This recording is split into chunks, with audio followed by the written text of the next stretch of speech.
오늘 말씀으로 복음 전도의 핵심 부활 신앙이라는 제목을 함께 말씀을 나누고자 합니다. 우리가 다 아는 것처럼 사도 바울이 이제 재판장에 서서 예루살렘에서 잡히고 재판장에 서서 여러 심판을 받게 됩니다. 3명의 재판관을 만나게 되죠.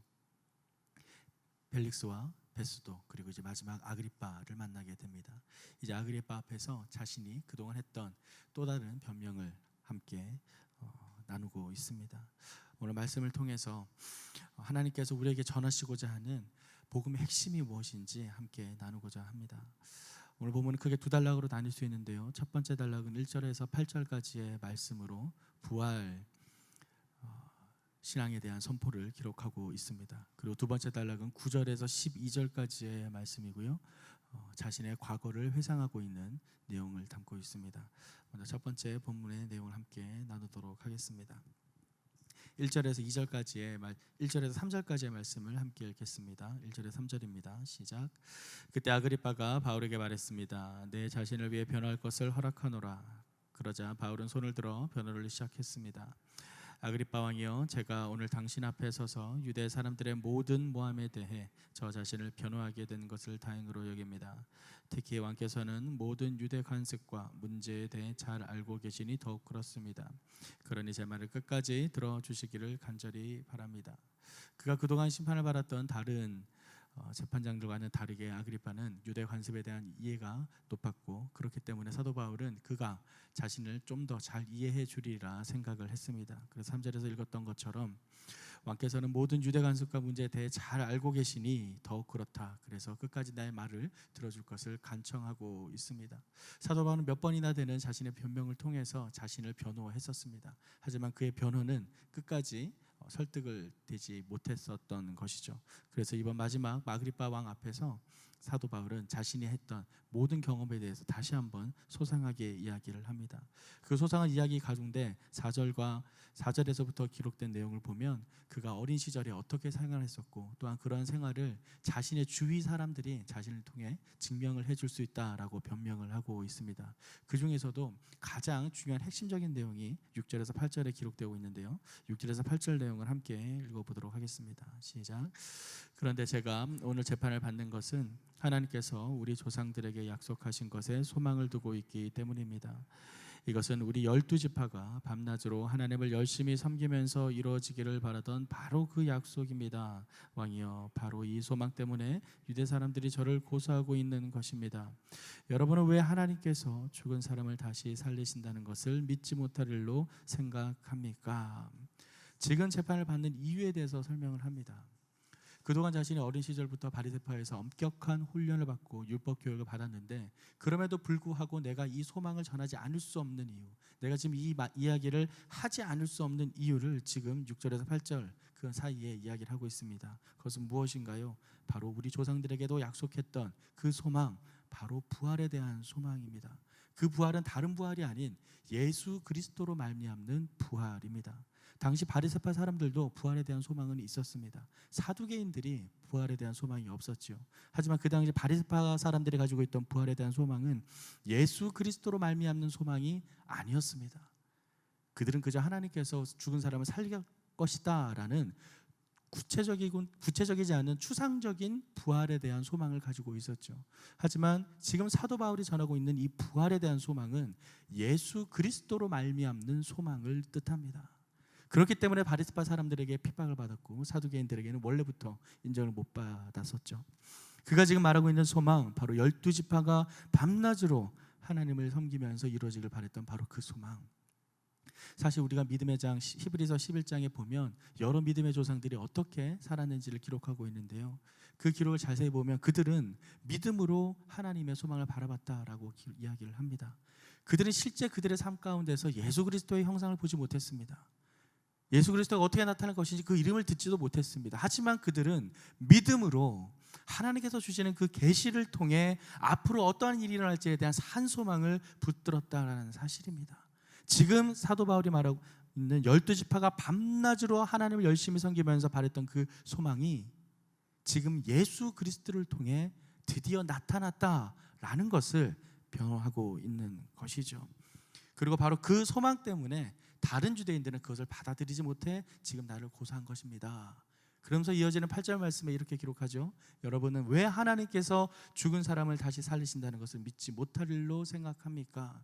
이미 진리가 선포되었고 이미 부활한 사실이 있는데 그것을 받아들이지 못하는, 명백한 진리와 팩트가 눈앞에 있음에도 그것을 인정하지 못하는 그들을 향해 사도 바울은 오히려 역설적으로 질문을 합니다. 왜 하나님을, 죽은 사람을 살리는 일을 할 수 있다는 것을 믿지 못하느냐?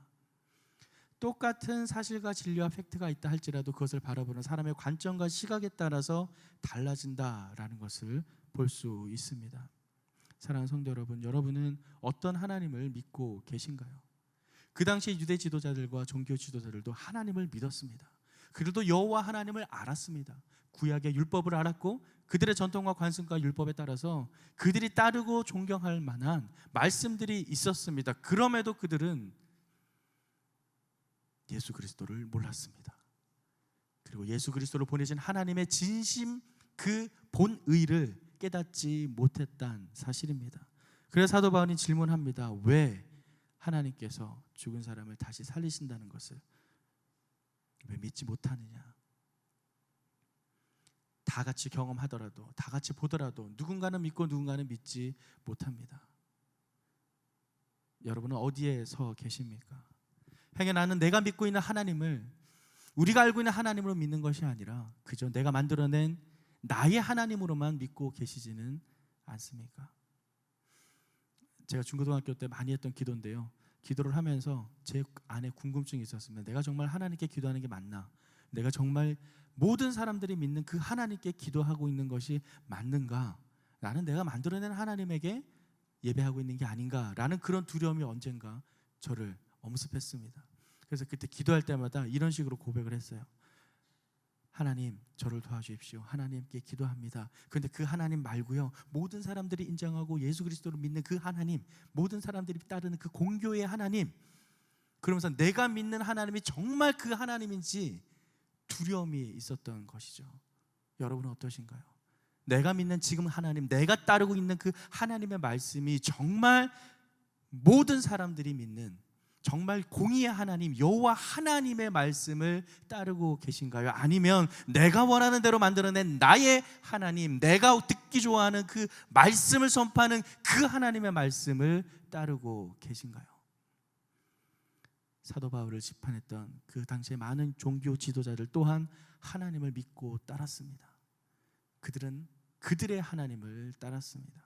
하지만 우리가 믿는 하나님은 그들이 믿고 따르는 하나님이 아니라 오직 유일하신 여호와 하나님인 줄 믿습니다.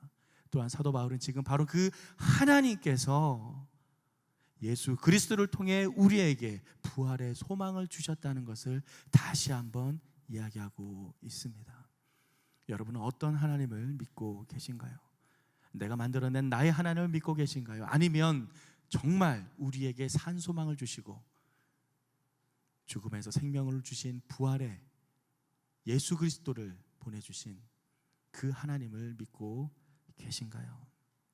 오늘 하루 우리의 삶을 돌아보며 내가 원하는 말씀만을 취하고 있는 나의 신앙생활이 아닌지, 아니면 정말 나는 하나님께서 나에게 쓴소리를 하고 듣기 거북한 이야기를 할지라도 그 말씀에 순종함으로 나아가고 있는지 나의 삶을 돌아보는 저와 여러분의 삶이 되기를 소망합니다.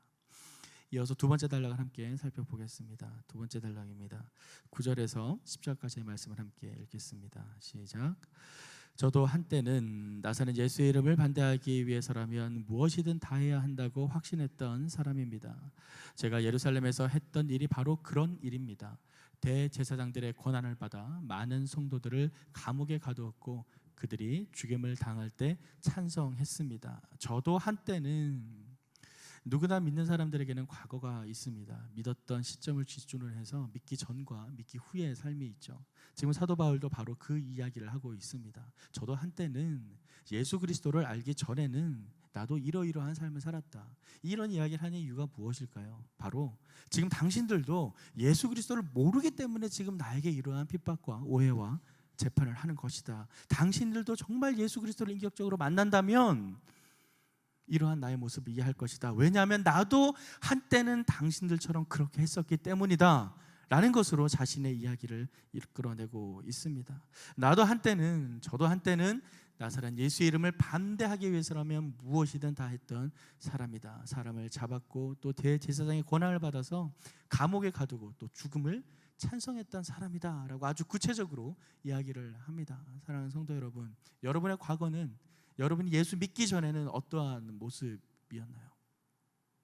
예수님 믿기 전에 내가 원하는 대로 살았고, 내가 살고 싶은 대로 살았고, 먹고 싶은 대로 먹고, 그렇게 살았던 그 삶이지만 놀라운 사실은 그러한 삶 가운데서도 하나님의 계획과 인도하심은 계속 우리를 향하고 계셨다라는 사실입니다. 사도 바울도 그때는 예수님을 몰랐었다라고 본인이 고백을 하지만 예수님을 몰랐던 바로 그 시절에도 하나님의 택함을 받은 백성들은 하나님의 선한 인도하심 가운데 있었다라는 놀라운 사실을 오늘 우리 본문에서 발견할 수 있는데요, 바로 11절에서 12절까지의 말씀에서 나타납니다. 11절 12절 말씀을 함께 읽도록 하겠습니다. 시작. 여러 회당들을 다니며 그들을 여러 번 처벌했으며 강제로 그들에게 모독하는 말을 하도록 했습니다. 그들에게 격분한 나머지 다른 나라 도시까지도 찾아가 핍박했습니다. 그런 일로 다니던 가운데 나는 대제사장들의 고난을 위임받아 다메섹으로 가고 있었습니다. 예수를 믿는 사람들을 픽박하는 것이 자신의 본분이라 생각하고 거기에 최선을 다해 정말 열심으로 살았던 사도 바울입니다. 그래서 예루살렘 지역뿐만 아니라 다른 회당, 다른 모든 지역을 다니면서 그런 사람들을 잡아들였습니다. 그런데 어떻게 되나요? 12절 말씀에 그러던 가운데 다메섹으로 향하고 있었습니다 라고 이야기를 합니다. 우리가 잘 아는 것처럼 이 다메섹으로 향하던 그 길가에서 사도 바울은 예수 그리스도를 영접하게 됩니다. 그런데 사도 바울은 다메섹으로 가는 길에서 그 예수 그리스도를 영접하리라고 생각도 못했습니다. 그는 그저 예수를 믿기 전, 예수를 알기 전 자신이 맞다라고 믿는 그 소신에 충실하여서 열심으로 예수 믿는 자를 핍박하는 과정에 있었습니다. 얼마나 핍박이 열심이었으면 자기가 살던 지역을 벗어나서 다른 지역을 찾아갈 만큼 열심을 내어서 예수 믿는 사람을 잡았죠. 그런데 놀라운 일이 일어납니다. 그렇게 찾아가던 그 길을 하나님은 사도 바울이 예수 그리스도를 만나는 길로 인도했다라는 사실입니다. 할렐루야. 우리는 알 수 없습니다.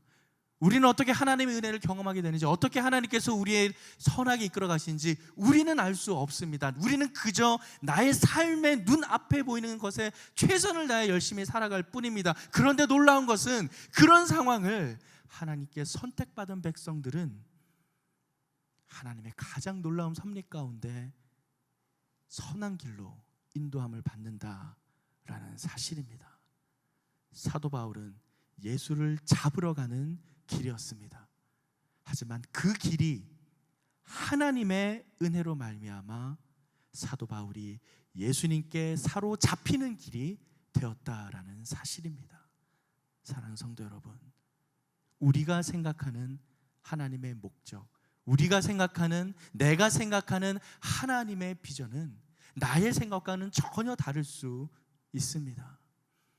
우리가 이것을 깨달을 때는 언젠가 먼 훗날 그 나의 과거를 돌아볼 때에야 비로소 그것이 하나님의 인도하심이었고 하나님의 은혜였구나 라고 깨달을 수 있을 뿐입니다. 하나님의 섭리, 하나님의 인도하심, 하나님의 은혜라고 말할 수 있는 이 모든 것, 소위 하나님의 예정이라고 말하는 이것은 우리가 알고 우리가 다 깨달을 수 없는 인간의 사고방식 수준을 넘어서는 신의 영역입니다. 그래서 참 교만하게도 우리 인간은 그것을 다 알기를 원합니다. 다 깨닫기를 원하고, 그것이 깨달아지지 않으면 어떻게 하나님께서 선택받은 사람만 그렇게 구원을 받게 하느냐, 그러면 선택받지 않는 사람들은 어떻게 되느냐, 어떻게 모든 사람을 구원받기 원하는 사람 하나님께서 누구는 선택하고 누구는 버리시냐, 선택과 유기의 문제, 누구는 선택받고 누구는 버림당하는, 알기를 원하고 궁금할 수는 있죠. 근데 문제는 우리는 그것을 끝까지 정확하게 모든 것을 명확하게 알 수는 없다라는 사실입니다. 사도 바울이, 그 예수를 잡아 죽이려던 사도 바울이 이렇게 변화되어 하나님의 놀라운 일꾼으로 쓰임 받을 줄 누가 알았겠습니까? 하나님의 계획은 우리는 알 수 없습니다. 그렇기 때문에 우리는 더욱더 하나님의 말씀 안에 거해야 될 줄 믿습니다. 내가 모르기 때문에, 내가 알 수 없기 때문에, 나는 그저 우리 삶에 주어진 숙제들을 최선을 다해 하나님의 말씀 안에서, 믿음 안에서 해결해 나갈 뿐이지, 그 길을 인도하시는 분은 여호와 하나님이시다라는 믿음으로 살아갈 수밖에 없다라는 사실입니다. 우리는 사도 바울의 스토리를 다 알고 있습니다. 다 알고 있기 때문에 이 다메섹의 이야기가 그렇지, 다메섹에서 예수를 만났지라고 하나의 스토리처럼, 어떤 동화처럼 쉽게 지나갈 수 있습니다. 하지만 사도 바울에게는 일생일대의 놀라운 큰 격변의 경험입니다. 이것으로 인해 그는 전후가 완전히 바뀌게 되고, 예수를 사로잡던 사람이 예수에게 사로잡힌 삶을 살아가게 되는 놀라운 반전의 역사를 경험하게 됩니다.